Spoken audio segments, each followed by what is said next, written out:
The lord. హల్లెలూయా. దేవుని పరిశుద్ధమైన నామానికి స్తుతి కలుగునుగాక. ఆమెన్. ఉదయకాలపు మన్నానే ఈ కార్యక్రమాన్ని చూస్తున్న మీ అందరికీ ప్రభు పేరట ప్రత్యేకమైన వందనాలు తెలియజేస్తూ ఉన్నాను. ఎలా ఉన్నారండి? దేవుని మహా గొప్ప కృపలో మనందరం కూడా ఈరోజు ఈ రీతిగా కలుసుకొని దేవుని మాటల్ని ధ్యానించుకోవటానికి కృప చూపిన దేవుడు స్తుతింపబడునుగాక. ఆమెన్. హల్లెలూయా. పరిశుద్ధ గ్రంథంలో నుంచి ఒక వాక్య భాగాన్ని మనం ధ్యానం చేసుకుందాం. 43వ అధ్యాయం, యెషయా గ్రంథం 43వ అధ్యాయం 1వ వచనాన్ని మనం చదువుకుందాం. అయితే యాకోబు, నిన్ను సృజించిన వాడగు యెహోవా, ఇశ్రాయేలు, నిన్ను నిర్మించినవాడు ఇలాగు సెలవిచ్చుచున్నాడు, నేను నిన్ను విమోచించియున్నాను, భయపడకుము, పేరు పెట్టి నిన్ను పిలిచియున్నాను, నీవు నా సొత్తు. దేవునికి స్తోత్రం. హల్లెలూయా. మనం చదువుకున్నటువంటి వాక్య భాగంలో ఏమని రాయబడింది అంటే, దేవుడు పలుకుతున్నటువంటి ఒక విలువైన మాట ఇక్కడ మనకు కనబడుతుంది. ఏంటా మాట అంటే, భయపడకుము, పేరు పెట్టి నిన్ను పిలిచి ఉన్నాను, నీవు నా సొత్తు. దేవునికి స్తోత్రం. హల్లెలూయా. సాధారణంగా ప్రతి మనిషి జీవితంలో కూడా భయం అనేది చాలా చోటు చేసుకుంటూ ఉంటుంది. మనిషి ఏదో ఒక విషయాన్ని బట్టి, ఏదో ఒక పరిస్థితిని బట్టి భయపడుతూనే ఉంటాడు. ఎంత ధైర్యవంతుడైనా, ఎంత జ్ఞానవంతుడైనా, ఎంత ఆస్తిపాస్తి కలిగినటువంటి వ్యక్తి అయినా, ఎంత పేరు ప్రఖ్యాతలున్నా, ఎంత పెద్ద వ్యక్తి అయినా సరే, ఏదో ఒక సందర్భంలో, ఏదో ఒక విషయాన్ని బట్టి, ఏదో ఒక సమస్యను బట్టి, ఇబ్బందిని బట్టి ఖచ్చితంగా ఒక టైంలో భయపడతాడు. అయితే దేవుడు ఈరోజు ఈ వాక్యం ద్వారా మనకి తెలియచేస్తున్న విషయం ఏంటి అంటే, భయపడొద్దు అంటున్నాడు. దేవునికి స్తోత్రం. హల్లెలూయా. భయపడొద్దు. గొప్ప దైవజనులు పెద్దవారు ఒక మాట చెప్పారు. ఏమని అంటే, పరిశుద్ధ గ్రంథంలో భయపడొద్దు అనే మాట 365 సార్లు రాయబడి ఉంది అని చెప్పారు. నిజమే. ఎందుకు అన్నిసార్లు కరెక్ట్గా ఈ పదమే రాయబడింది అంటే, దేవుడు రోజుకి ఒకసారి భయపడొద్దు భయపడొద్దని మనకి చెప్పినట్టుగా, ఒక వాగ్దానంతో కూడిన విషయాన్ని దేవుడు మనకిస్తున్నట్లుగా పరిశుద్ధ గ్రంథంలో ఈ మాట అన్నిసార్లు రాయబడి ఉంది అని వారు చెప్పారు. నేనెప్పుడూ చూడలేదు, కానీ ఆ మాట మనకి తెలిసినప్పుడు మన హృదయానికి అనిపిస్తూ ఉంటుంది, దేవుడు మనల్ని ఎంతగా పట్టించుకుంటున్నాడో. ఈ రోజుల్లో మనం ఏదైనా ఒక విషయాన్ని బట్టి భయపడుతున్నట్లయితే, ఏదైనా విషయాన్ని బట్టి మనం ఏం జరుగుతుందో, భవిష్యత్తు ఏమవుతుందో, నాకున్నటువంటి ఈ పరిస్థితి ఎలాగ మారుతుందో, ఈ అప్పులు ఎప్పుడు తీరుతాయో, నా భవిష్యత్తు ముందు ముందు ఎలా ఉండబోతుందో, నేను అనుకున్నట్టుగా ముందుకు సాగగలనో లేదో, ఉద్యోగం సంపాదించగలనో లేదో, మంచిగా చదువుకొని ఉన్నతమైన స్థానంలోనికి వెళ్ళగలనో లేదో, నేను అనుకుంటున్నటువంటి ఈ పనిలో సక్సెస్ అవ్వగలనో లేదో, నేను ప్రారంభించినటువంటి ఈ పని నష్టాల పాలైపోకుండా మంచిగా లాభం సంపాదిస్తుందో లేదో అని ఏదో ఒక విధానాన్ని బట్టి, ఏదో ఒక విషయాన్ని బట్టి మనిషి చాలా భయపడిపోతూ ఉంటాడు. వారి వ్యక్తిగత విషయాలలో, వారి వ్యక్తిగత జీవితాలలో చెప్పుకోలేనటువంటి విషయాలు అంతరంగంలో ఉండి, ఏం జరుగుతుందో తెలియక, ఎలా సాల్వ్ చేసుకోవాలో తెలియక, ఎలాగ సరిదిద్దుకొని ముందుకెళ్లాలో తెలియక మనిషి చాలా భయపడిపోతూ ఉంటాడు. ఈ రోజుల్లో చాలా ఇన్సిడెంట్స్ ఎందుకు జరుగుతూ ఉన్నాయి? మనిషి ఆలోచనల గుండా వెళ్ళి ఎందుకు వారి జీవితాలని పణంగా పెట్టేస్తున్నారు, ఎందుకు తొందరపాటు నిర్ణయాల్ని తీసుకుంటున్నారు వారి జీవితంలో అనంటే, ఒకే ఒక్క రీజన్, భయం. ఏదో జరుగుతుంది, ఏదో అవుతుంది, ముందు ముందు ఏమవుతుందో, ఇలాంటి రకరకాల ప్రశ్నలతో ఆ ముందు మనసులో ఉన్నటువంటి అంతరంగంలో కలుగుతున్నటువంటి ఆ టెన్షన్స్తో ఆలోచన అనేది డిస్టర్బ్ అయిపోయి, వారికి వారే మానసికంగా చాలా ఇబ్బంది పడిపోయి, వారి జీవితంలో ఇంకేమీ చేయలేము, ఇది ఎలాగో తీరదు, ఇది ఎలాగో సాల్వ్ అవ్వదు అన్నని వారికి వారినే నిర్ణయం తీసేసుకొని, ఆలోచనలు సరైన విధానంలో లేక ఉన్నటువంటి భయంతో తొందరపాటు నిర్ణయాల్ని చేసుకొని వారి జీవితాల్ని చాలామంది ముగించేసుకుంటూ ఉన్నారు. కానీ ఈ ఉదయకాల సమయం దేవుని మాటలు వింటున్న ప్రియ సహోదరి సహోదరుడా, ఏ విషయాన్ని బట్టైనా మీరు భయపడుతున్నారా? మీ సమస్య ఏంటో మాకు తెలియకపోవచ్చు, మీ పరిస్థితులేంటో చుట్టూ ఉన్న వారికి తెలియకపోవచ్చు. మీ అంతరంగంలో ఏ విషయం అయితే నలుగుతుందో, ఏ విషయం అయితే మిమ్మల్ని ఇబ్బంది పెడుతూ కృంగదీస్తూ ఉందో, భయపెడుతూ ఉందో, అది చెప్పుకోలేనిది అయి ఉండొచ్చు, ఎవ్వరికి తెలియకపోవచ్చు. కానీ దేవుడు ఈరోజు మనకి తన వాక్యం ద్వారా తెలియచేస్తున్నాడు. అది ఏ విషయమైనా సరే మనము భయపడాల్సిన అవసరం లేదు. దేవునికి స్తోత్రం, హల్లెలూయా. ఏ సమస్య అయినా సరే, చెప్పుకునేదైనా చెప్పుకోలేనిదైనా, తీర్చగలిగిందైనా తీర్చుకోలేనిదైనా, అది ఏ రకమైనదైనా సరే మనము భయపడాల్సిన అవసరం అనేది లేదు. ఎందుకు లేదు అంటే, దేవుడట మనల్ని పేరు పెట్టి పిలుచుకున్నాడట. దేవునికి స్తోత్రం, హల్లెలూయా. పేరు పెట్టి పిలుచుకున్నాడట. మనము దేవుని యొక్క సొత్తు అయి ఉన్నామంట. దేవునికి స్తోత్రం, హల్లెలూయా. దేవుడే స్వయంగా చెప్తున్నాడు, భయపడకుము, పేరు పెట్టి నిన్ను పిలిచి ఉన్నాను, నీవు నా సొత్తు. ఇశ్రాయేలు జనాంగంతో దేవుడు చెప్తూ ఉన్నాడు. యాకోబు అని ఇక్కడ సూచించబడుతుంది, కానీ ఈ యెషయా గ్రంథంలో యాకోబు లేకపోతే ఇశ్రాయేలు అంటూ మెన్షన్ చేస్తూ మాట్లాడిన ప్రతి మాట కూడా దేవుడు ఇశ్రాయేలీలను ఉద్దేశించి మాట్లాడినట్లుగా పెద్దవారు మనకి తెలియచేస్తూ వచ్చారు. దేవుని వాక్యాలు, లేఖనాలు మనకి తెలియచేస్తూ వస్తున్నాయి. దేవుడు ఇశ్రాయేలు జనాంగంతో చెప్తున్నారు, మీరు భయపడాల్సిన అవసరమే లేదు.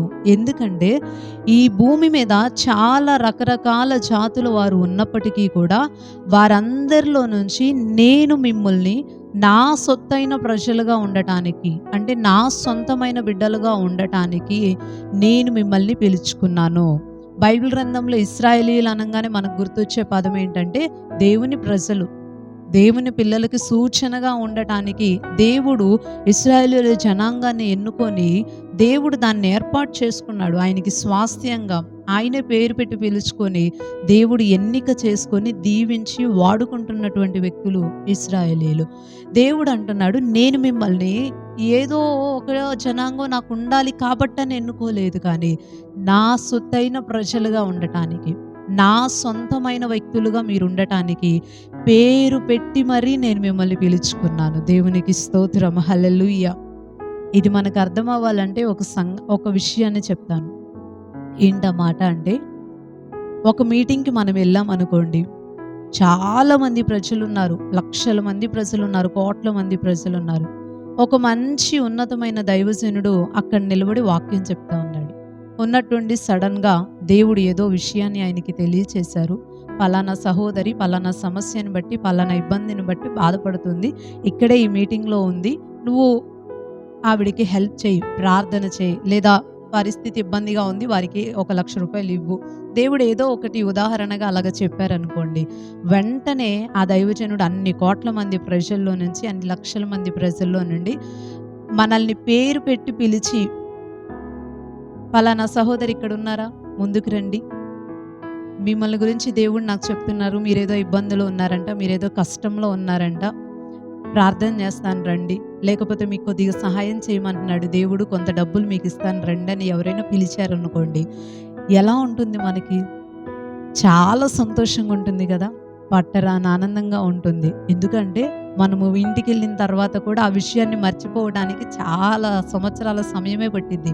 పలానా సమయంలో పలానా మీటింగ్కి వెళ్ళినప్పుడు ఓ మంచి దైవజనుడి ద్వారా దేవుడు నాతో ఇట్లా మాట్లాడాడు, అన్ని లక్షల మంది ప్రజల్లో నుంచి దేవుడు నన్ను పిలిచాడు అని ఏమా ఆనందపడిపోతూ ఉంటాం. చెప్పలేని సంతోషాన్ని మనసులో అనుభవిస్తూ ఉంటాం.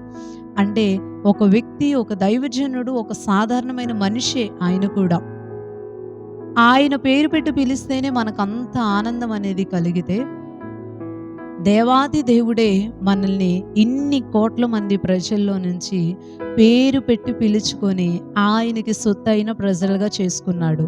గొప్ప విషయం కదండి, మర్చిపోలేని విషయం కదా. దేవునికి స్తోత్రం, హల్లెలూయా.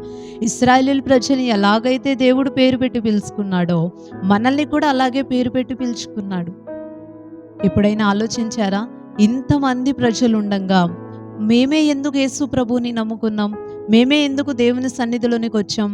అందరూ అనుకుంటారు, నేను నమ్ముకున్నాను, నేనొచ్చాను, నేనిచ్చాను, నేను చేశానని, నేను అని అనుకుంటూ ఉంటారు. కానీ నిజానికి చెప్పాలి అంటే మనకి మనంగా ఏది చేయలేదు.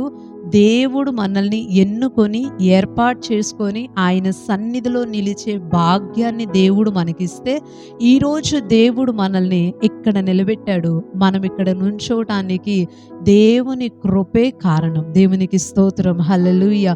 ఈరోజు మనం కలిగి ఉన్న తలాంతులు, మనం కలిగి ఉన్నటువంటి పేరు ప్రఖ్యాతలు, మనం కలిగి ఉన్నటువంటి ఆస్తిపాస్తులు ఏదైనా సరే చివరికి మన ప్రాణంతో సహా, మన ఊపిరితో సహా దేవుడు మనకి ఇచ్చినటువంటి దానం అనే గుర్తుపెట్టుకోవాలి. దేవునికి స్తోత్రం. హల్లెలూయా. ఆయన ఇంతమంది ప్రజల్లో నుంచి మనల్ని ఎన్నిక చేసుకున్నాడు, మనల్ని ఏర్పాటు చేసుకున్నాడు. ఆయన సన్నిధిలోనికి రావటానికి, ఆయనతో సహవాసం చేయటానికి, ఆయనతో మాట్లాడుకోవటానికి, ఆయనతో సంభాషించుకొని ప్రతి విషయాన్ని చెప్పుకొని మన సమస్యల్ని తీర్చుకొని ఆయనిచ్చే దీవెనలన్నీ పొందుకోవటానికి దేవుడు మనల్ని ఆకర్షించుకొని ఆయన మందిరంలో నిలబెట్టుకున్నాడు. ఇదంతా ఆయన కృప. ఆ రోజు ఇశ్రాయేలుని ఎలా పేరు పెట్టి పిలుచుకున్నాడో ఈరోజు మనలందరినీ కూడా దేవుడు అలాగే పిలుచుకున్నాడు. ఇంకా చాలా మందిని దేవుడు పిలుస్తున్నాడు.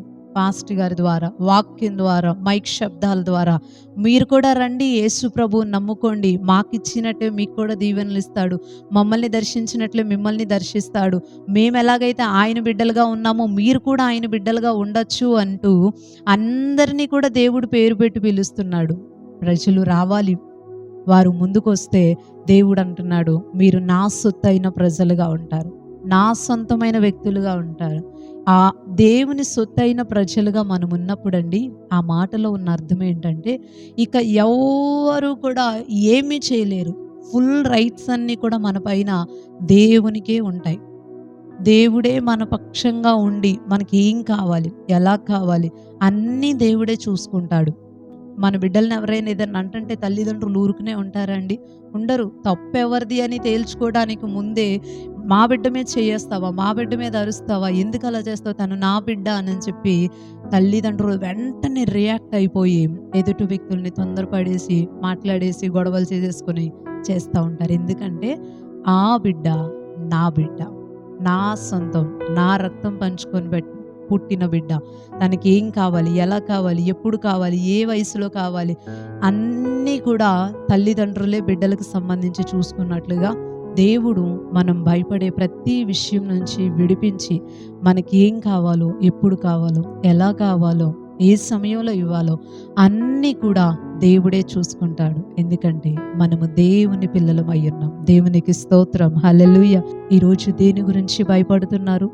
సమస్యల, ఇబ్బందుల, వ్యక్తిగత విషయాల, చెప్పుకోలేనివా, తీర్చుకోలేనియా?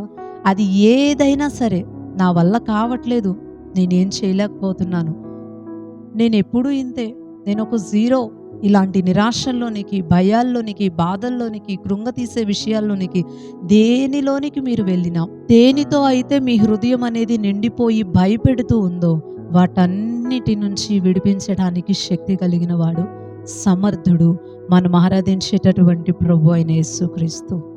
ఆయన్ని నమ్ముకోండి. తప్పకుండా ఆయన మన ప్రతి భయం నుంచి కూడా విడిపిస్తాడు, విమోచిస్తాడు. మనల్ని ఎన్నుకున్నాడు, ఆయన బిడ్డలుగా చేసుకున్నాడు. ఆయన దగ్గరికి ఎందుకు రాకూడదు? భయం నుంచి విడిపించి సహాయపడతానంటున్న యేసయ్యని ఎందుకు నమ్ముకోకూడదు? ఎందుకు ఆయన యందు సంపూర్ణ విశ్వాసాన్ని ఉంచకూడదు? దేవుడు మీతో ఉన్నాడు, గొప్ప కార్యాలు చేస్తాడు. దేవుడి కొద్ది మాటలు దీవించునుగాక. ఆమేన్. చిన్న ప్రార్థన చేసుకుందాం. పరిశుద్ధుడు అయిన తండ్రి, ప్రేమ కలిగిన ప్రభువా, ఈ ఉదయ కాలాన్ని బట్టి మిమ్మల్ని స్తుతిస్తూ ఉన్నాం. నీ విలువైన మాటల ద్వారా మాతో మాట్లాడినందుకు నీకు వందనాలు. భయపడద్దు, నేను పేరు పెట్టి మిమ్మల్ని పిలుచుకున్నాను, మీరు నా సొత్తు అని మీరు చెప్పారయ్యా. మీరు ఇచ్చిన ఈ వాగ్దానాన్ని బట్టి మిమ్మల్ని స్తుతిస్తూ ఉన్నాం. మేము భయపడుతూ ఉన్నాం. అనేకమైన విషయాలను బట్టి ప్రజలు భయపడుతూ ఉన్నారు. ప్రతి దాని నుంచి విడుదల దయచేయండి. ఈ మాటలు విని ధైర్యం పొందుకున్న ప్రతి ఒక్కరిని కూడా దీవించి నీవు తోడుండి నీ ద్వారా కలిగే ఆశీర్వాదాలని అనుభవించే కృపని అనుగ్రహించమని వేడుకుంటూ నజరేయుడును శక్తి కలిగిన యేసుక్రీస్తు వారి శ్రేష్టమైన నామంలో ఈ ప్రార్థన మనవి అడిగి వేడుకుంటున్నాం పరమ తండ్రి. ఆమేన్. ఆమేన్. అందరికీ ప్రైజ్ లార్డ్ అండి. మరలా తిరిగి రేపు ఉదయకాల సమయం ఉదయకాలపు మన్నా అనే ఇదే కార్యక్రమంలో పాల్గొని దేవుని మాటలు విని దీవించబడదాం. అప్పుడు వరకు దేవుని యొక్క మహా గొప్ప కృప మనందరికీ తోడై ఉండును గాక. ఆమేన్. Praise lord.